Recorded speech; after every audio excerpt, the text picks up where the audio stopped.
కోల్కెత్తా అన్నా నేను కోల్కెత్తా ఏం చేస్తున్నావే? కోల్కెత్తా అన్నా నేను అంటే నువ్వు కూడా నన్ను కోల్కెత్తాను అని అనాలి. అలా సినిమాలో బుడ్డోడు అంటాడు కదా ఆయనని, అంటే నాకు ఇష్టం ఉంటే అంటాడు అనమాట. నువ్వు కూడా అట్లా అన్నావు. సినిమాలు అయినా తీసుకొచ్చిన రివ్యూ చెప్పు. మేము ఈరోజు సంక్రాంతికి వెళ్తున్నాం, సినిమాకి వెళ్తున్నాం కాదు కదా, సంక్రాంతికి వస్తున్నాం. సారీ, మస్తు ఉండే సినిమా, మాత్రం మస్తు ఎంజాయ్ చేసినాను. నీకు ఎట్లా అనిపించింది బుజ్జి సినిమా? చెప్పు ఫస్ట్. చెప్పు. నాకు వెంకటేష్ యాక్టింగ్ మస్తు అనిపించింది. స్టార్టింగ్ నువ్వు చెప్పు బుజ్జి. అప్పుడు నువ్వు చెప్పు. నీకు ఏదో నచ్చలా అన్నట్టు అట్లా నువ్వు చెప్పు. మస్తు నచ్చింది. నువ్వు చెప్పినాక నేను చెప్తాను. నేను చెప్తుంటే ఎట్లా మధ్యలో నువ్వు చెప్తావు కదా. అనిల్ రావిపూడి ఎంత కామెడీగా రాసిండంటే, స్క్రీన్ ప్లే అవ్వచ్చు, డైరెక్షన్ అవ్వచ్చు, మస్తు అనిపించింది నాకు. అంటే చాలా కొత్తగా అనిపించింది. వెంకటేష్ అంటే ఫ్యామిలీ ఓరియంటెడ్ రావడం కామన్, కానీ ఫుల్ ఫన్ ఉంది తెలుసా. అసలు ఎంత నవ్వినామో, అందరు థియేటర్లో ఉన్న వాళ్ళందరూ నవ్వుతానే అన్నారు, మస్తు ఎంజాయ్ చేసిండ్రు. నువ్వు కూడా ఎంజాయ్ చేసినావా బుజ్జి?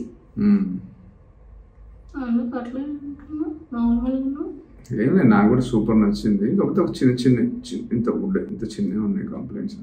అంత చిన్నవి. ఇప్పుడు హీరోయిన్ వాళ్ళ ఫాదర్ ఉంటాడు కదా, అతనికేమో గోదావరి స్లాంగ్ మాట్లాడడానికి రాదు. ఇప్పుడు సీఎం ఉంటాడు కదా, ఆయనకేమో తెలంగాణ మాట్లాడడానికి రాదు. అది కొంచెం ఒకటే. ఇంకొకటి కూడా ఉంది ఏంటంటే, పక్క రాష్ట్ర సీఎం అని చెప్తాడు, అంటే ఇది తెలంగాణ ఆంధ్ర సీఎం. సో పక్క రాష్ట్రంలో ఉన్న ఎస్ఐ ఆమె సడన్ గా వేరే రాష్ట్రానికి ట్రాన్స్ఫర్ అయిపోతుంది. ఎస్ఐలో ట్రాన్స్ఫర్ అవ్వరు కదా, సడన్ గా రాజమండ్రికి ట్రాన్స్ఫర్ అయినా అంటది కదా లాస్ట్ లో. కొంచెం చిన్న లాజిక్లు చూసారా బుజ్జి? సినిమా ఎట్లుంది, ఐశ్వర్య ఎట్లా యాక్ట్ చేసింది. ఐశ్వర్య అసలు అంత బాగా యాక్ట్ చేస్తుందని ఎక్స్పెక్ట్ చేయలేదు. అనిల్ రావిపూడి అసలు అందుకే చిన్న ఉన్నాయి. నేను చెప్పను రివ్యూ. నాకు సినిమా అంతా నచ్చేసింది అంటే నువ్వే తీసుకొచ్చి కూర్చోబెట్టినావు. చాలా పెద్ద అబద్ధం. ఆయనకు కూడా నచ్చింది, కాకపోతే అవి మసాలా చెప్పిన పాయింట్స్ కూడా కరెక్ట్. అవన్నీ చిన్న నెగ్లిజిబుల్, కానీ సినిమా అయితే నవ్వి కింద పడి మీద పడి మస్తు నవ్వుతారు. అసలు ఈ క్రెడిట్ ముగ్గురికి. ఫస్ట్ ఎవరికంటే అనిల్ రావిపూడి గారికి, సెకండ్ వెంకటేష్ గారికి. అసలు చించి వాడేసిండు. ఎంత ఏంగా కనిపిస్తాడు బుజ్జి అసలు. ఘర్షణ సినిమాలు ఉంటాడు కదా వెంకటేష్, అట్లా కనిపిస్తాడు. అసలు భలే అనిపించింది. ఇలా స్టైల్ ఫుల్. అండ్ థర్డ్ ఎవరంటే ప్రొడ్యూసర్ దిల్ రాజు గారు అండ్ శిరీష్ గారు. ఎందుకంటే ఈయన అడిగిన ప్రతి ఒక్క యాక్టర్ ని ఇచ్చినట్టు అనిపించింది. ఎట్లా అంటే ప్రతి క్యారెక్టర్ కి పర్ఫెక్ట్ యాక్టర్ ని సింక్ చేశారు. ఇప్పుడు పోలీసుల మధ్య కామెడీ ఉంటుంది, అది ఎట్లుంటది అంటే హలో బ్రదర్ సినిమాలో కోట శ్రీనివాసరావు అండ్ ఇంకో అతను మల్లికార్జున రావు మధ్యలో కామెడీ ఉంటది కదా, ఈ జైలర్ ది సాయి కుమార్, ఆ ఇద్దరి క్యారెక్టర్స్ ని అట్లా సెలెక్ట్ చేయడం వల్ల పిచ్చ కామెడీ వండింది. అంటే అదే హలో బ్రదర్ లో ఉన్న లాంటి కామెడీ ఇక్కడ ఉంటది, కానీ ఇక్కడ యాక్టర్స్ కొంచెం డిఫరెంట్ యాక్టర్స్ అవ్వడం వల్ల, అంటే వాళ్ళు రెగ్యులర్ కామెడియన్స్ కాదు కదా, సాయి కుమార్ గారు కామెడియన్ కాదు కదా, ఆయన చేసిన కామెడీ అసలు పేలింది అనమాట. అసలు హైలైట్ ఏంటంటే సాయి కుమార్ గారితో కూడా కామెడీ క్యారెక్టర్స్ చేపియొచ్చు అన్నది అసలు అనిల్ రావిపూడి వాళ్ళే చూపించిండు. మస్తు నవ్వి చేస్తారు. సాయి కుమార్ గారి ఫన్ అవ్వచ్చు, అసలు అది చాలా బాగుంటుంది, చాలా బాగా ఎంజాయ్ చేశారు. అండ్ ఇంక ఇది మొత్తం ఫ్యామిలీ అంతా వెళ్ళి చూసే సినిమా కదా బుజ్జి. మొత్తం సంక్రాంతికి అసలు ఈ నెల మొత్తం ఇదే పోతారేమో బుజ్జి అందరూ. కానీ ఏ సినిమాలో అయినా అక్కడక్కడ డబల్ మీనింగ్ డైలాగులు ఉంటున్నాయి. ఇది ఫ్యామిలీ సినిమా అయినా ఇందులో కూడా డబల్ మీనింగ్ డైలాగులు ఉన్నాయి. సో ఆజ్కల్ డబల్ మీనింగ్ డైలాగ్ కామన్ అయిపోయింది. మీరైతే మాట్లాడిపిస్తారు కదా బుజ్జి ఈ సినిమాలో, మాట్లాడిపిస్తారు, అదంతా కామన్ అయిపోయింది. ఇది ఎప్పుడు అర్థం చేసుకుంటారో, మనల్ని ఎప్పుడు చేస్తారు ఎక్కడ లేదు బుజ్జి. కానీ మనం చేస్తే మాత్రం హైలైట్ చేస్తారు, అంతే కదా. మంచి ఇది నాలెడ్జ్ ఉన్న వాళ్ళు ఎవరు అట్లా అన్నారు బుజ్జి, ఏం బాధపడకే బుజ్జి, సరేనా. అండ్ ఇంకోటి బుజ్జి, వెంకటేష్ మొత్తం ఆ సెకండ్ హీరోయిన్ గురించే చేస్తాడు అనుకుంటాం కదా, లాస్ట్ లో ఆ ట్విస్ట్ మస్తు అనిపిస్తుంది కదా బుజ్జి. చెప్పేసి మొత్తం కథ అంతా చెప్పేసి.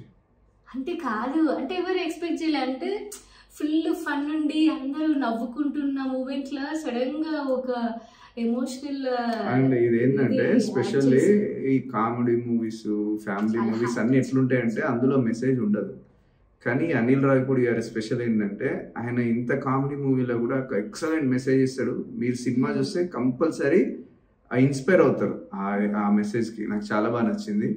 Hats off to the director Anil Ravipudi గారు. సో అండ్ దిల్ రాజు గారు, శిరీష్ గారు, అండ్ అందరికి ఇందులో అసలు ఏ యాక్టర్ తక్కువ చేయలేదు. అందరు ఒకరిని మించి ఒకరు చించి పడేసారు.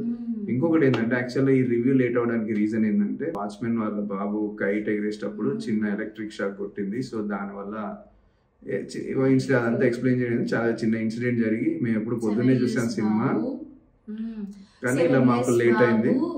కైట్ కోసం ట్రాన్స్ఫర్ పైన ఉందని చెప్పి వెళ్ళిండు పక్కన అపార్ట్మెంట్ వాచ్మెన్.